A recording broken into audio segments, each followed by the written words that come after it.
የ2026 ወርልድ ካፕ አሸናፊ ፍራንስ ብዬ ሰራሁትን ቪዲዮ ለጊዜው ለስፔሻሊ ከዛሬው ጨዋታ በኋላ አዘግቻለሁ። ምንድነው ፍራንስ ምንድነው ዛሬ ማን የገባው እዚህ ማን የገጠመው እንዴ? ጭራሽ ፋይቲንግ ቦክሲንግ ኤምኤም ፋይት እንዴ? ጂጂትሱና ቃተሊና መሆናችሁ እኮ የፋይቱ የነቆራው የድብድም ኢንተረስታችሁ ምናምን ይበሳል እኮ ከጨዋታው። ምንድነው እንደዚህ ከበዳችሁ? ኦሊሴ ከብዶሃል። ከዛም አልፎ ጸብ ነው የምትፈልገው አንተ። ምባፔ ፓስቱ ምባፔ እንትን እያልክ ነው እየፈጠርክ ነው ራስ ላይ ሆይ እንዴ ለምሮ መሞከር የለባችሁ ሌሎቹ ጀነራል this is not Real Madrid babe ፖርቹጋል እንደምንም ብለሽ ለፊ ነይ ስፔን እንደምንም ብለሽ ለፊ እንጂ አይዞሽ ፍራንስ ጋር አይዞሽ ቆይ አይዞሽ ፈረንሳይ ፓራጓይን 1-0 በሆነ ጠባብ ውጤት በማሸነፍ ወደ ኳርተር ፋይናሉ እንግዲህ ፓራጓይን በማሰናበት መቀላቀል ችላለች። ማን እኔ በዚህ ዓለም ዋንጫ የተረዳሁት ነገር ቢኖር አንድ ቀላል የሚባል ብሔራዊ ቡድን እንደሌለ ነው ማለት ነው። እያንዳንዱ የሚሰናበቱት ብሔራዊ ቡድኖች የሆነ ከጨዋታው በፊት የሰጣቸዋቸው ግምቶች ማለት ነው ቀለል ያለ ቢሆን እንኳን ጨዋታው ላይ የምታዩት ሪያሊቲ በጣም ጠንካራ እንደሆኑና እስከመጨረሻው እንደሚጋደሉ ነው ማለት ነው። ፓራጓይ በርግጥ ጀርመንን ጥላን የመጣችው ዛሬም ለፍራንስ እኔ ፍራንስ እንደዛሬ ተቸግራ የተመለከትኩት አይመስለኝም እንደ ትላንቷ አርጀንቲና ሁሉ ማለት ነውና ጭራሽ ክሬቲቪቲ ሁሉ ጠፍቶ ነበር። ፓራጓይ ስትከላከል የነበረበት መንገድ በጣም አስደናቂ ነበረ። ብቻኛውን ጎል በኪሊያን ምባፔ አማካኝነት ሲያገኙም እንግዲህ 7ኛው ደቂቃ ላይ በፔናልቲ ነበር ማስቆጠር የቻሉ የዛሬው ዴይ ላይ በሰራ ጥፋት አማካኝነት ማለት ነው።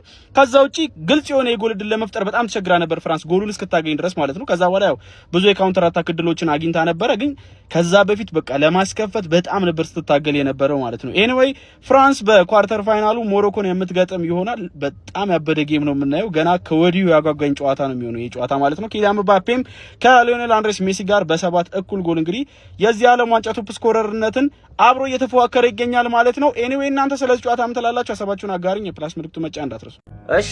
ኪሊያን አይዛክ ምንድነው ይሄ ሴሌብሬሽን? አገባና ፔናልቲ ማለት ነው። እንደዚህ ያለ ፔናልቲውን ሲያገባ እንዲንሸራተት ምናምን ሲቆፍሩበት ማን ፓራጓዮች የመጨረሻ ሃራምቦል ሌቭል 10 ይሄ እንደዚህ አይነት ሃራምቦል አይቻላል። ማን ሙሉ ጨዋታውን ዘጉት። ይሄን የፍራንስ አታክ በዚህ ልክ ማን ስንቶን ታርጌት ነው የሞከሩት? 2-3 ሊያልቅ ሲል እንደውም ምባፔ ሞካከረ እንደውም እንጂ ማለት ነው። እስከዛ ሰዓት ድረስ 2 ምናምን ነበር የሞከሩት። ምን አይነት አዘጋጁ ደግሞ ሙሉ ጨዋታውን ሰው መቀጥቀጥ እንደዚህ ምናምን ምንድነው? በጣም ቶክሲክ ናቸው። ማን ምባፔ ፔናልቲ ባያገኙ ኖሮ ፍራንሶች ማለት ነው አይ ዶንት ቲንክ ሶ ዛሬ ኤክስትራት የሚወጡ ነበር። ምን አይነት አዘጋግ ነው የዘጉት? አንተ ፓራጓይ የመጨረሻ መጥፎ ቲም አይደል እንዴ? ማን አልሚሮን ዝም ብሎ ይሮጣል ጦንቾ እስኪሸማቀቅ ድረስ መሮጥ ጀመረ። ከዛ በኋላ ቆመ። ማን እነዚህ ግን ኤአይዎች ናቸው። ኤአይዎች መቆም እንደሚችሉ አሳይተውናል ዛሬ ፓራጓዮች በሌቭል 10 ሃራምቦል ገብቷላ። ከዛ ውጪ በምንም አይቆም ሃክ ተደርገዋል ማለት ነው። እነዚህ ሰዎች ቀጣይ ከሞሮኮ ነው የሚጫወቱት። ማን ሞሮኮ ደግሞ ዛሬ 3-0 ነው ያሸነፈው ገብቷቸዋላ። ጽድት ያለ ጨዋታ እንደምንሄድ እርግጠኛ ነኝ። ማን ይሄ ሴሌብሬሽን ግን ተመችቶኛል። ማን ምባፔ ፈረንሳይ ተሟሙተው 1-0 አሸነፉ። አሪፍ ውጤት ነው።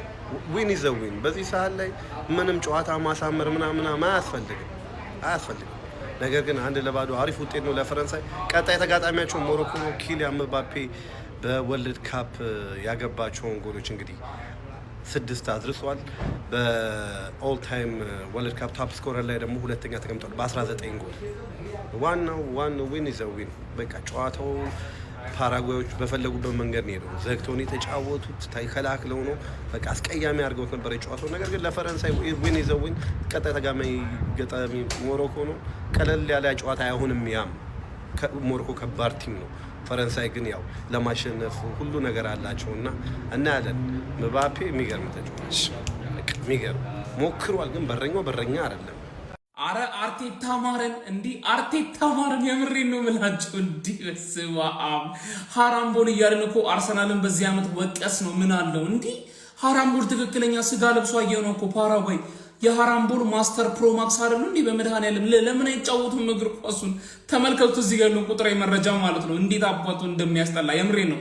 የውድድሩ በጣም አሳፋሪና በጣም ውርደታም የሆነች ክለብ ፓራጓይ ነች ማለት ነው። ስለ ጨዋታው ምንም የሚተነተን ነገር የለውም። በቃ ፍራንስ ይቀጠቅጣል፣ ፓራጓይ ይከላከላል፣ ፍራንስ ይቀጠቅጣል፣ ፓራጓይ ይከላከላል። ግን ማለት ነው አትሊስት ፍራንስ እንዴትም ተማሙታ ማለፍሽ ልትደነቂ ትገባለች ማለት ነው። በቀጣይ ግን ሞሮኮ ከፈረንሳይ ከፍጻሜ በፊት የሚደረግ የፍጻሜ ጨዋታ የአፍሪካ ንጉስ ከአውሮፓ ንጉስ ጋር ጨዋታው ይደረጋል ማለት ነው። ቢሆንም ግን አርቴታ ማረን አርቴታ ለዚህ ጨዋታማ እንቅልፍ ማባከኑላ ተገቢ አልነበረም። የምሬን ነው የምላችሁ።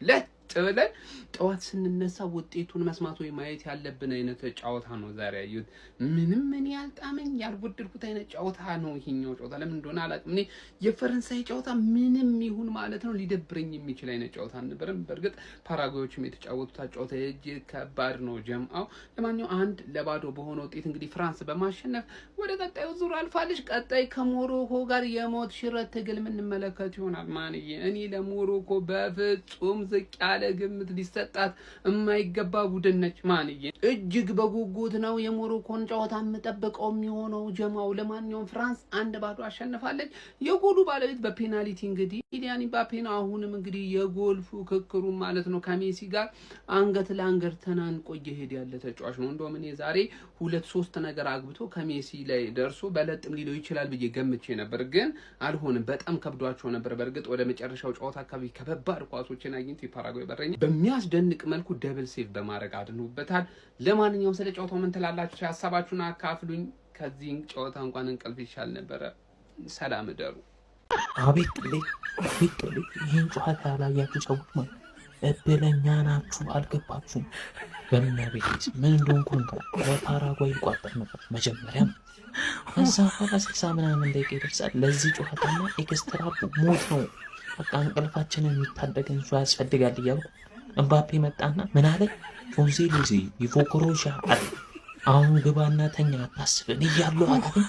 የኔ አለ እንዴ እኔ ፓራጓይ ሀገር አይደለም አንተ ሲያስጠሉ እንዴት ነው የሚጫወቱ? ደስ ያለኝ እንኳን ፈረንሳይ ያለፈች ሳልፈልግ ነው ያለፈችው፣ ግን ደስ ያለኝ እምባፔን ከሜሲ ጎል እኩልማ ምን ያላዩአችሁ ሰዎች እንኳን መድኃኒዓለም ፎሎና ላይክ እያደረጋችሁ ስትነሱ የመቻችሁ ደግሞ ረስቼ ኮፒ ሊንክ የሚያደርጋችሁ እስከዚህ ሳቆይቻ ኮፒ ዱላ አልበገራት ፈረንሳይ። ጋይሶች ይህን ቪዲዮ ለመስራት ትንሽ ዘግየት ብያለሁና ሼር፣ ኮፒ ሊንክ፣ ሪፖስት፣ ፎሎ እያደረጋችሁ ቪዲዮ እንድትጀምሩ ጠይቃለሁ። ትናንትና ፈረንሳይ ከፓራጓይ የነበራት ጨዋታ ምንም እንኳን በድል ብትወጣም በጨዋታው የተመለከትነው ዳርክ አርት ግን ሌላ ታሪክ ነበረ። የፓራጓይ ብሔራዊ ቡድን ሲያስመለክቱን የነበሩት ዳርክ አርት ምናልባት በዚህ ቶርናመንት በዚህ ልክ ተመልክቻለሁ ብዬ ለመውሰድ ይቸግረኛል። በጣም ከኳስ ውጪ የፈረንሳይ ቁልፍ ተጫዋቾችን እያሳደዱ መቀጥቀጥ ልንለው እንችላለን። ኤምባፔ ብዙ ተጫዋቾች ራቢዮ የዚህ ሰለባ ነበሩ። በጣም በሚያስገርም ሁኔታ ግን ማንም የፓራጓይ ተጫዋች ቢጫ ካርድ አልተመለከትንም። ብዙ ጥፋቶች ነበሩ። እንደውም ቲክቶክ ላይ እንደ ኮምፓይሌሽን ነገር ተሰርተው ካያቸዋቸው በጣም ብዙ ማሳደዶች፣ በክርን መማታቶች፣ መጎሸሞች ነበሩና በዚህ ሂደት ውስጥ ግን አንድ ያስተዋልኩት ነገር የፈረንሳይ ብሔራዊ ቡድን ስፔሻሊ ኪሊያን ምባፔ እንዴት አይነት የማቹሪቲ ሌቨል ላይ እንደደረሰ በደንብ ተመልክቻለሁ። አብዛኞቹ ጥቃቶች እሱ ላይ ያነጣጠሩ ቢሆንም the way ሲቹዌሽኑን ሃንድል ያደረገበት መንገድ በጣም አስደናቂ ነበረ። ከዚህ በፊት በእንደነዚህ አይነት ቴምፐሩን ማኔጅ በማድረግ ረገድ ጥያቄዎች ይነሱበት ነበረ። ነገር ግን አሁን በደንብ እየጎለበተ በዛ ደረጃ እየበቃ ስለመምጣቱ በደንብ ተመልክተናል። ፈረንሳይ ከሞሮኮ ቀጣይ በጥሎ ማለፍ 8 ውስጥ የሚገናኙ ነው የሚሆነው። ኪሊያን ምባፔ እና ፈረንሳይ ግን በየትኛውም ሞመንት ሬዞሉት ቡድን እንደሆነ አሳይቷል። በፓራጓይ ዳርክ አርት ፌዝድ ሳይሆኑ አላማቸው ላይ ፎከስድ ሆነው በኪሊያን ምባፔ ፍጹም ቅጣት ምት ግብ ጨዋታውን መወሰን ችለዋል እና ፈረንሳይ እና ምባፔ ለዋንጫው ተቀዳሚ ተገማች ስለመሆናቸው የትላንቱም ጨዋታ ፕሩፍ ነው ብዬ አስባለሁ።